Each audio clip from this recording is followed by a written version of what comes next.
Au commencement, dans le jardin d'Éden, Dieu créa Adam et Ève.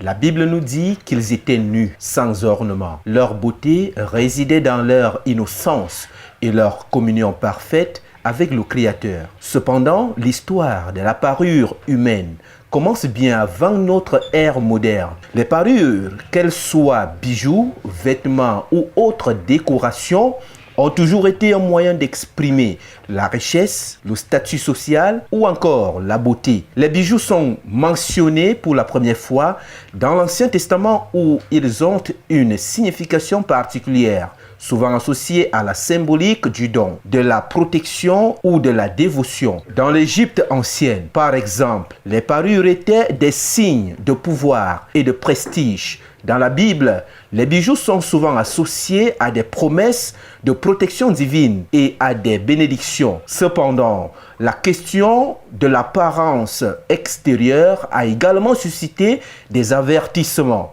Le prophète Ésaïe, par exemple, a dénoncé l'ostentation de certaines femmes d'Israël qui se paraient de bijoux pour masquer leur déclin spirituel.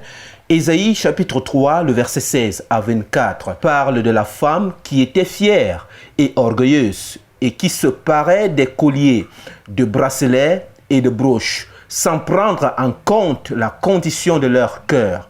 Ce texte montre que Dieu préfère une parure intérieure, la beauté du cœur, de la sagesse et de la piété, à l'apparence, l'extérieur. Les produits cosmétiques qui n'existaient pas dans leur forme moderne, dans les temps bibliques, ont évolué avec l'histoire. Au fil des siècles, l'utilisation du maquillage est devenue un moyen d'atteindre un idéal esthétique. Dès l'Antiquité, les femmes utilisaient des pigments naturels pour colorer leurs lèvres, leurs yeux et même leur peau. Toutefois, à travers les âges, la question de la jeunesse éternelle et de la perfection physique est devenue une obsession pour beaucoup. Aujourd'hui, les produits cosmétiques font partie de la vie quotidienne avec des marchés mondiaux estimés à des milliards de dollars.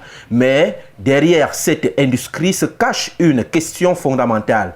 Que dit la Bible à propos de l'utilisation des produits cosmétiques ?